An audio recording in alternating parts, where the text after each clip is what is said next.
I finally finished a Digimon World game that is about taking care of a Digimon. But I almost didn't do it. Not counting a post-game which counts as a nice chapter. But I got credit, so I counted I finished the game. And of course, as you can tell from the thumbnail and video trailer, I finished Digimon World next quarter. Maybe I'll do a post-game when I want to play a Digimon racing game when I'm not playing a with the same base gameplay and I feel like playing this game, and of course when I don't have anything better to do. I guess I play this game with a different mindset, and the game is shared requirements for higher funds, but they still get annoying. But more about it later in the video. Still, in the first difficult moment, I did a little bit of save scamming, and then, at the end of the game, I also did the same. Maybe here and there between these, but I don't remember save scamming between these two. But of course about save scamming later in the video. Even though it is a Vault game, it focuses more on the story, not much as story games, but a significant amount of story for a Vault game. Digimon World Next Order was developed using Unity by PP Studio and published by Bandai Namco Entertainment. At first, it was published only on PlayStation 2 and only in Japan. Then later published for PlayStation 4, and then much later for Nintendo Switch and Windows. Okay, I guess rest of the case, of course, for Vault is released or as close as what I always say can be. I didn't think I will see a Digimon game that was developed in Unity. I guess they did a good job making a Digimon game in Unity. When playing, I almost forgot that it was made in Unity. The only reminder was a splash screen when opening the game. Okay, here and there it seemed there were problems, but I don't know which was at fault.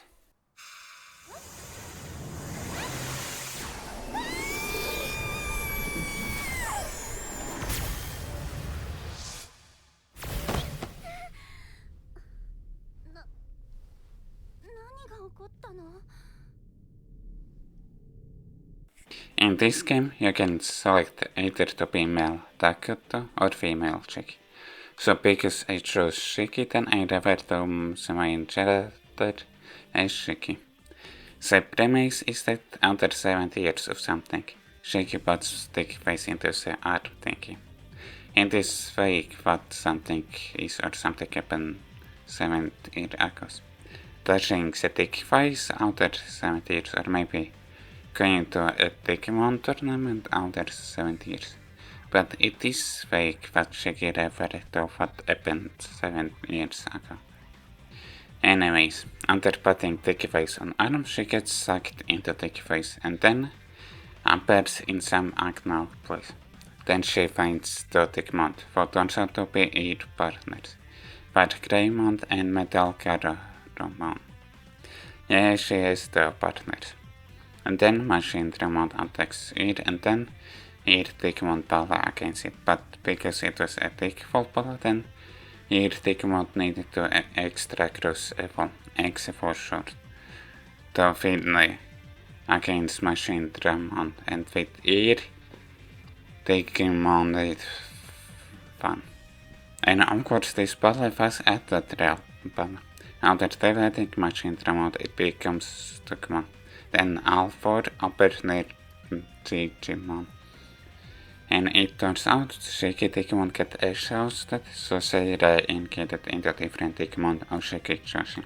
So, in my case, I chose the first two Digimons, and so I mostly went into a love selecting X every time Digimon reincarnated. Anyways, back to the premise. After exchanging information with Digimon, Shiki is tasked with finding why Digimon turns into machine remote and dealing with it, and to invite Digimon to live in the city while training your partner Digimon, both of which have lifespan, when other Digimon don't have lifespan. While doing all of that, Shiki meets with other humans, including who appeared in previous Digimon games, and all what is needed to do is changing. But more details of overarching goal is revealed. Yes, the story is interesting that I managed to finish the game, but I don't know if this game needed to have this much story. Sure, there is a little bit of mystery element, but it becomes a backburner while training your Digimon, while other Digimon don't have a life cycle, or at least the same one. So playing this game for the story isn't worth it. And you know what? The main character is faced. Wait. Only in some dialogues and voice lines only in gameplay? Voice out in voice lines. Doesn't talk in most visual novel dialogue. Really? Why again is the main character mix between silent and non-silent protagonist? If you can have a voiced protagonist, then have a fully voiced one. Sure, either there's a protagonist or any character doesn't need to have a voice of it, but not like how this game did it. Like, if wanting to make the player to be immersed in the game, like projecting themselves on the main character, it doesn't work like that when the main character is talked before. It just breaks immersion in places where the main character could add voice audio, but doesn't have one. Or maybe they couldn't have a voice audio for the main character because even there the player select answers. Then don't have a voice audio for the main character at all. Well, at least in the story dialogue. Just gameplay voice audio will be fine. If they want to have excellent protagonists in story dialogue. Speaking of story choices, it doesn't seem in localizations that one choice overrides other choices. Okay, one seeming like that, but I'm not sure about it. Speaking of localizations, of course there are some problems. Like having a character name or nickname in English text when in Japanese the username wasn't mentioned.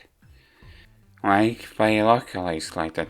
Like saying character names in the text dialogue before they reveal in voice audio might spoil the character's name. Or because there is an English dub, and in that case there is inconsistency between English text and Japanese audio. Like the English dub script was just copied to be English text dialogue or subtitles. So English text is more like that dialogueless. And so then English dub might reveal stuff, Ellie's names earlier than they should be revealed. Okay, I don't remember if there was a situation like that. And yeah, there is an English dub. It's been 7 years. I hope I haven't lost it. Huh? What?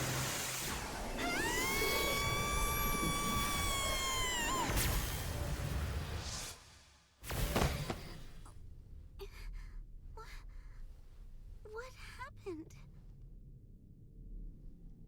But I chose to play with Japanese, the original dub. I wish to the inconsistencies, not counting different Digimon names, and to be as close as possible to the original source. And when I checked out the English dub, then I didn't like how the female voice sounded, other than what she seemed to be. By the way, which can only be switched from title screen settings.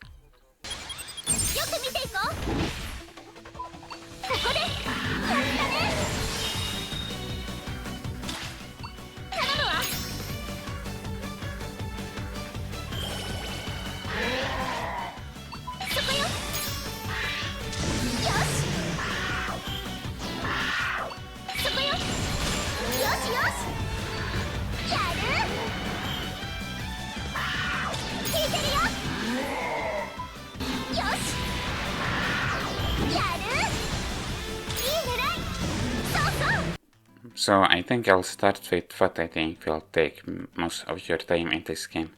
And of course it is training your Digimon in the gym and taking care of them. So yeah, you will be needing to take care of the Digimon. Like waiting and letting them to go to the toilet. And allowing them to rest and of course training them. So then training is like this.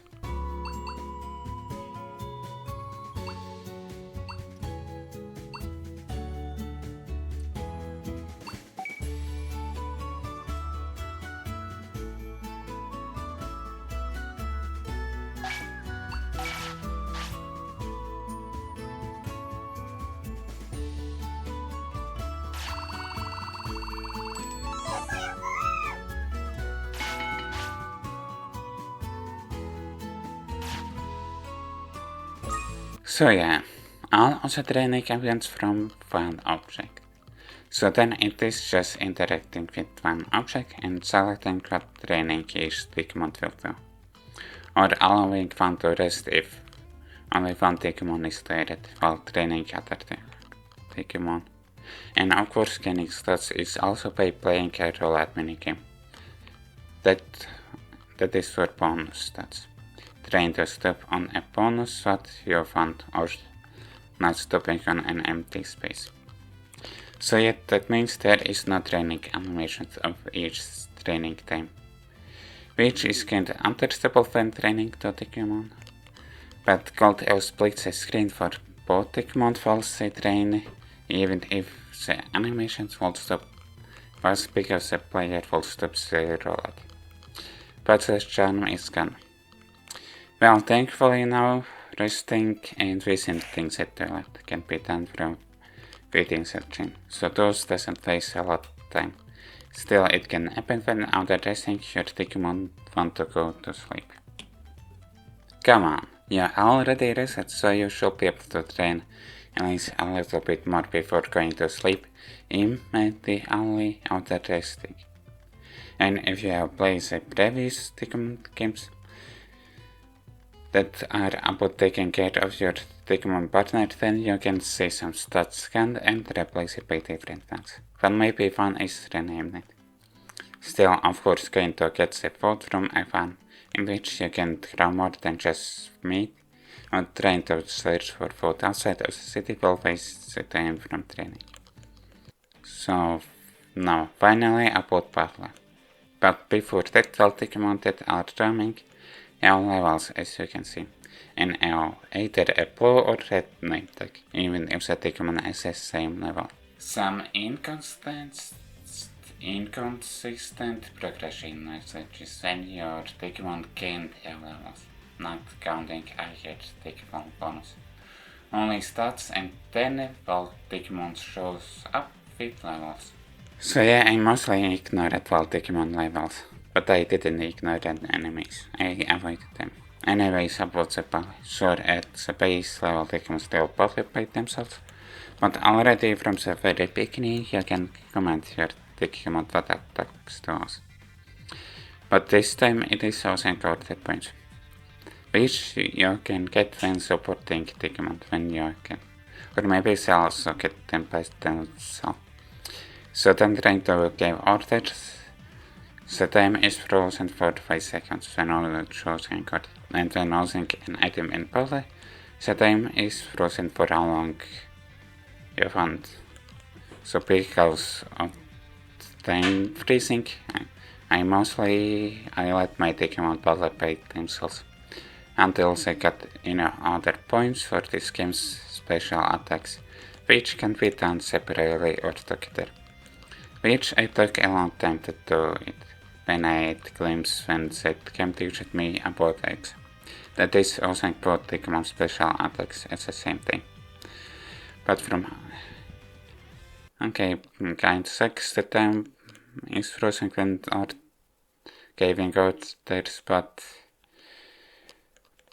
I guess that's understandable for when you're having the Digimon. Maybe there was a method maybe there was better option to allow the player to command to Digimon real time. But anyways.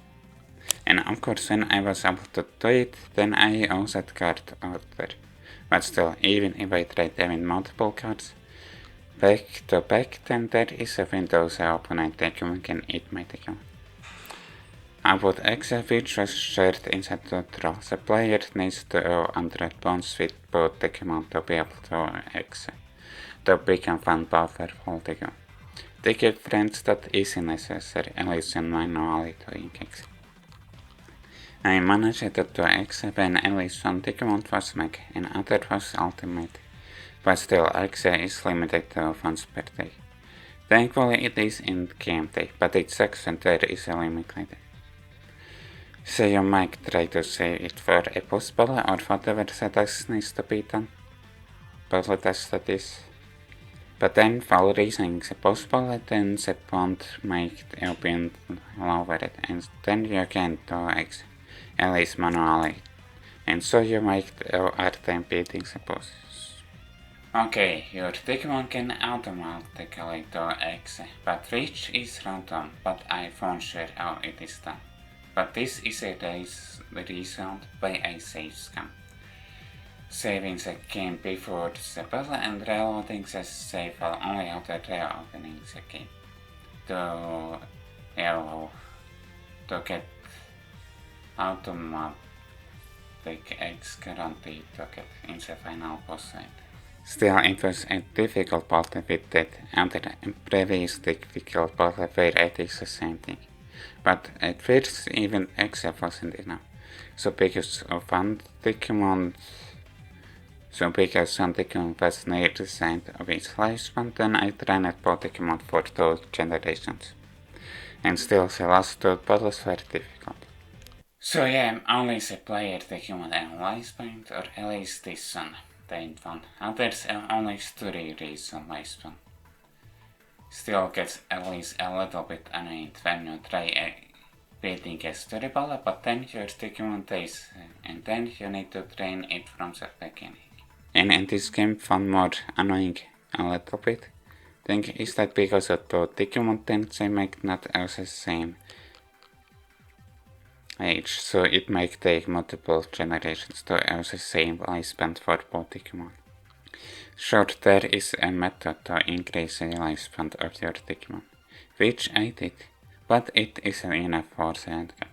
Okay, maybe the problem was that I didn't increase the training chain enough or didn't train my Digimon enough in other ways.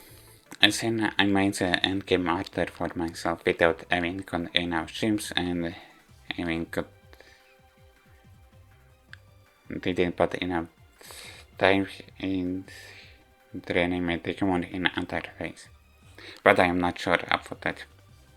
Speaking Elisa's jump part. Speaking of difficulty, there are difficulty settings which can be changed afterwards, or golden find where to change. Beginner, I guess where you can pre-structure game. I guess meant for game journalists in air quotes. Easy, I guess with a little bit more challenge than normal full playset Digimon World game before. And of course I chose normal when I touched but not finished previous Digimon World games that are about taking care of your Digimon. So I guess that's another reason why I made the game difficult for myself.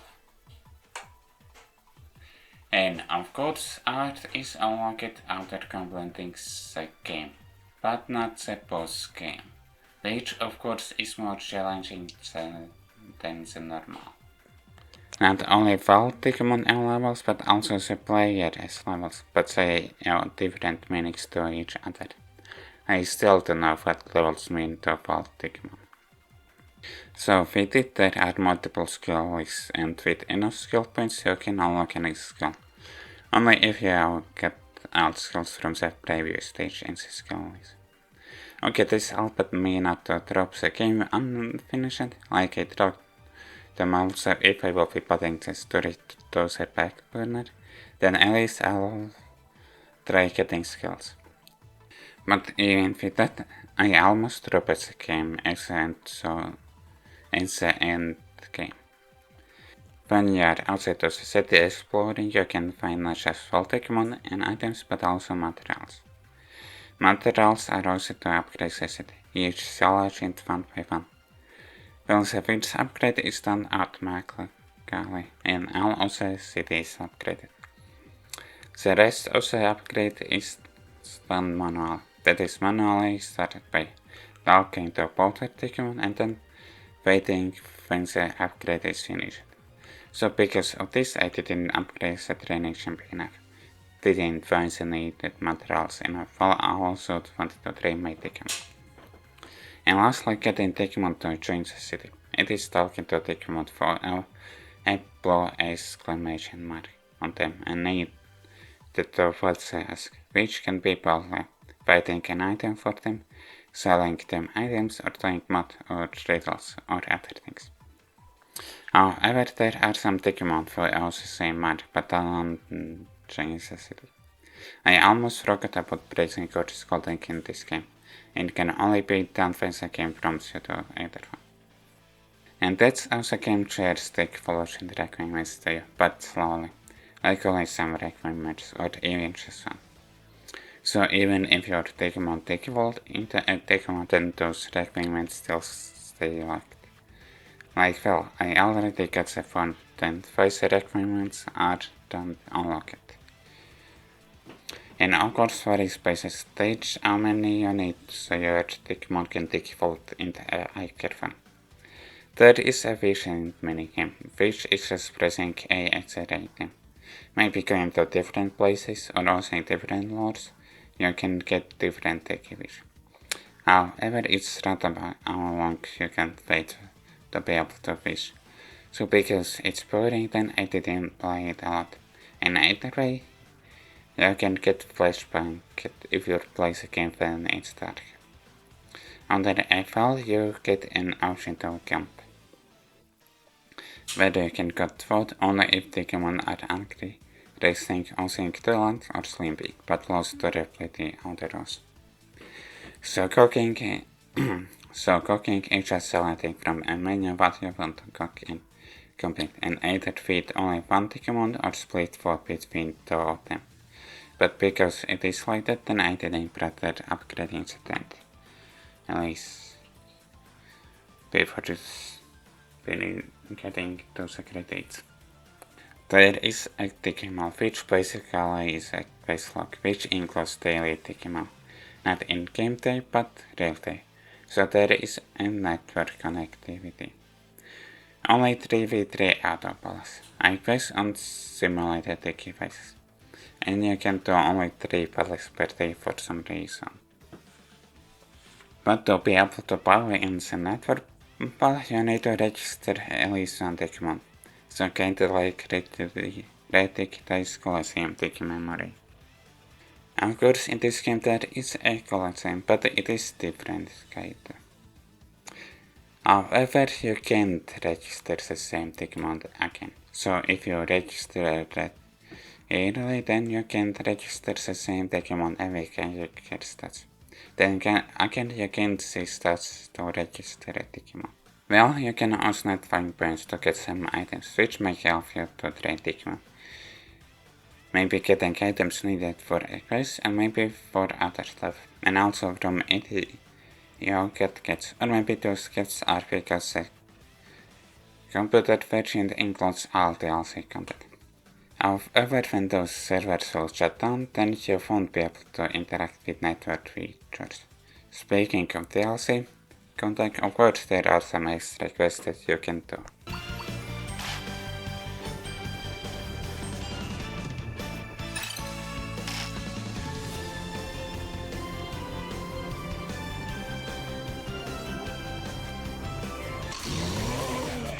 When starting the game, there is anti-piracy stops on warning.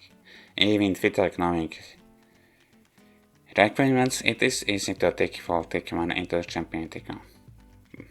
But I got the same champion Digimon in the first generation, even without a different Digimon beforehand. But then in the second generator I get number mod, and already in the second generation only one Digimon default into ultimate. And then in third generations I get number mod again, but it is only one ultimate form, so I get it. And I don't remember if I get number mod again or not. This game adds a place where you can get free daily items. Of course in game day. So for one side it can help your Digimon, from other side it might waste time for training your Digimon. I didn't notice if Digimon applies in this game. It wasn't in a noticeable location to check them, so I think there aren't lives for Digimon. So you can lose balls how much you want, but I still try to avoid losing balls. When losing you can get sent back to the city, and your Digimon are injured or even sick. Maybe there is a chance where nothing happens to Digimon after losing a battle. At first, for some reason I thought there was only a map, but not a mini-map. But then the mini-map was already on the screen. The map shows all the stuff which you can interact with, and the minimap shows only Vault Digimon and Digimon with exclamation marks. And of course where the story event takes place are shown on both maps. There is a random chance that Vault Digimon is Grand Digimon. The game guys accept that the Digimon is running out only, like they get exiled fast and prayed away, and stops moving to catch a prey. Now about the first chapter's post-battle. It's again a battle against Machine Digimon, but different one. And because I had Ultimate Digimon, it was defeated early in battle and champion Digimon, then of course I lost. Then I tried service scheme, but that wasn't enough. So I restarted the training progress, but again only one Digimon was Ultimate Digimon. So I just found items. And then I beat the second Machine Digimon. When you lose and try against the story bullet, then you need to sit through dialogue and cutscenes. Short visual novel like dialogue can be found to fast forward, but model animations still place and you can't skip the cutscenes. So that's another reason why I was annoying at needing to try the battle again. I guess when your partner Digimon are friendly to each other, then they can encourage each other under holding corporation. So that is at least one reason why taking friends that is important. At least that minigames, not counting fishing minigame, I encountered it are shared only from the text. So because others they aren't interesting, so no mentions of what they are. Overall, it's an interesting game and an interesting story, which needs to be put on the back burner while training your Digimon. Sure, I managed to finish the game, but Digimon lifespan still annoyed me at least a little bit, especially when I wanted to progress the story. Or at least these implementations of the life cycle annoyed me, of course, at least on the part. But I don't know a better implementations. Well, at least for the training aspect, I still will be playing this game when I don't have other things to do, and only when I think I have trained my Digimon in, then I'll try doing the post game. And of course, when I will playing this kind of game. Like for now, it is the last full game, so when wanting to play a fourth game, then this is the latest game to play in fourth series. Well, before starting playing this game, I started playing Digimon World twice. For Digimon World. So that's another option, but I don't think I'll make video on it. But it isn't official and it's for the old game. Like when I was playing this game, I had a pause from the act and it wills to play Digimon World alternative. Of course, act for Digimon World 2, and again, I don't think I'll make video on it, but then I also had a break from it. So yeah, if you have the mindset that this game is fierce about caring and training your Digimon, and accept life cycle mechanisms, and other stuff are less important to you, especially the story progress, then the game is for you. Otherwise, you can judge it for yourself if this kind of game is for you. I hope you enjoyed this video, and if you did, like the video, subscribe and comment. See you next time.